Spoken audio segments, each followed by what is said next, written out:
In the last session, we looked at what the role of a GM is. That is, to create fun for the players, and in doing so, have fun themselves. And we looked at some key concepts of how to do that. But how do you create the actual story? Where does the plot come from? Now, I've been GMing for many years, and I hate using modules. Lots of people write them, and they're very good at writing them, and lots of people like to use them because they've worked out the story already. What I don't like about modules, though, is that they don't take into account the individual players. A module is written for specific types of characters: a fighter, a cleric, a swordsman, a blaster-wielding bounty hunter. Whatever the case might be, modules are written for a specific character rather than for a specific player. Your job is to bring fun to your group, and part of that is bringing the story of your player's character to life. When creating a story, the first question you need to ask yourself is expectation. What are my players expecting? Are we running a Call of Cthulhu game where the players are expecting something weird and strange to start unfolding throughout the course of the adventure? Or are you in a Star Trek scenario where your players are expecting to encounter some kind of strange alien or alien device and then having to work their way around it? Your players will have a preconceived notion of what they might encounter. Now, this takes us back to asking questions. Ask your players what they're expecting. Do they want cloak and dagger? Do they want combat? Custom write your stories based on what they're expecting. But also go a step further. Use your imagination to push what they're expecting in a different direction. Maybe you're running a zombie game. Well, what happens if the zombies start talking back or start running away from the player's characters? That's a twist on the traditional expectation. This is something that players won't expect necessarily, and so it engages them. They want to find out more, which is ultimately the goal of storytelling. Secondly, in story creation. Unfortunately, mankind has only ever come up with one original story, and it runs like this. Someone wants something badly and is having difficulty getting it. You might think that the someone in that little story is the characters. You're wrong. The someone in that story is your villain. Your villain wants something badly and is having difficulty getting it. The difficulty is the player's characters who are going to be interrupting him at every point. Here's an example. Skeletor wants something badly. What does he want? He wants to reclaim the lost Death Ray so that he can use it against He-Man to thwart He-Man's plans. The player's characters are going to be the ones who prevent Skeletor from getting that Death Ray, or, if he gets it, they're going to be the ones who take it away from him. So what this does is it creates a starting point in your story. You now have a villain, Skeletor, and you have a goal for him, to get the Death Ray. What this does is it sets in motion a series of questions which you need to ask, and the questions are very basic. You can apply them almost anywhere. Is who, what, where, when, how, and why. So who is it? It's Skeletor. What is it? The Death Ray. How is he going to get it? Now that's an interesting question. Well, this is where your imagination comes in. What is the most exotic setting that you could possibly think of placing that Death Ray? Let's put it inside a giant sea creature. It has swallowed the Death Ray. So now we have a very exotic situation. Skeletor wants the Death Ray, but it's inside a giant sea creature. When did this happen? Well, perhaps the sea creature ate the village that was on the coast that happened to contain the Death Ray. Aha! Well, that starts to give us a clue. By answering these questions, we start to build up a story, very, very simply. We haven't had to think very hard.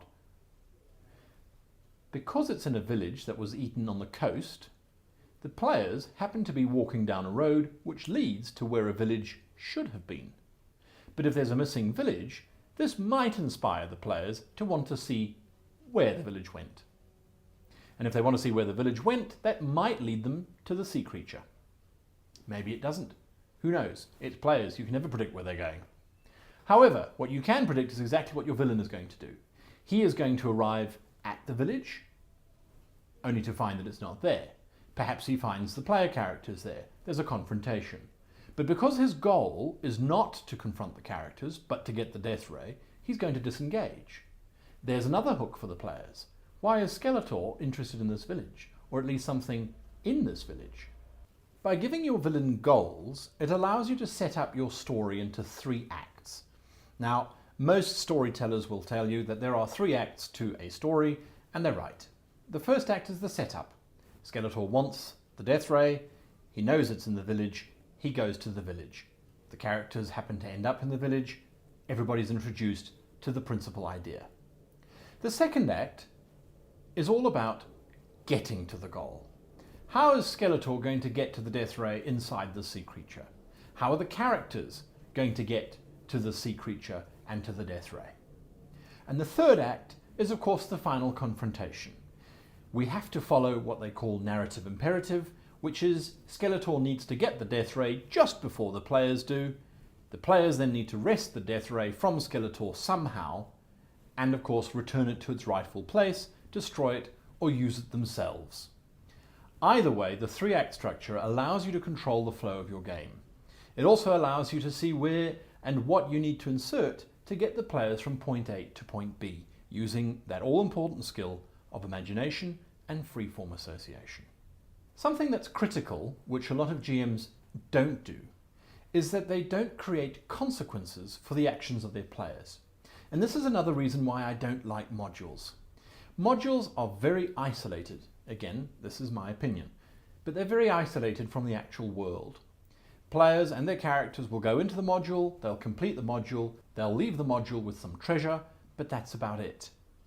The world remains unchanged. If your players feel that their characters are changing the world through their actions, they'll be more invested in it.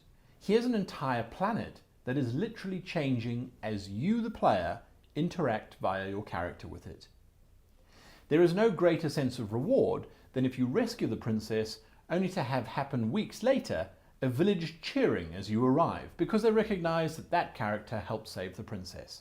It's a small little gesture, but it makes the players feel as if their characters are important. It is also important to remember that everything that happens in the game is a form of both research and experience for you as the GM. By storing away the actions of the players' characters, you can in later games bring back an action to haunt the character. 6 months later, your players' characters are doing something else on another continent. But the one player character, in helping defeat Skeletor and his Death Ray, perhaps made friends with a local huntsman. You now bring that huntsman into the story. Insert the giant banana if you like. But perhaps the huntsman has been following the characters for some time, or heard that they were in the area and he himself was in the area. Why is he there? What's he doing? What's his goal? Ah, you've just discovered the second adventure, haven't you? So it starts to write itself. And for me, this is the most fun part about being a GM. I literally kickstart the story and watch as my players, their characters, and the experience and the research that comes out of every single session starts to write itself. I'm along for the ride. And now all I have to do is the final task of a GM in terms of bringing fun to the entire experience, and that is adjudication. And that we will explore in the next session. So I hope this whirlwind tour of how to write your own stories, your own adventures, has been useful. Click on the like button if you liked it, and of course click on the subscribe button if you want to see more. Until next time, good luck and happy gaming.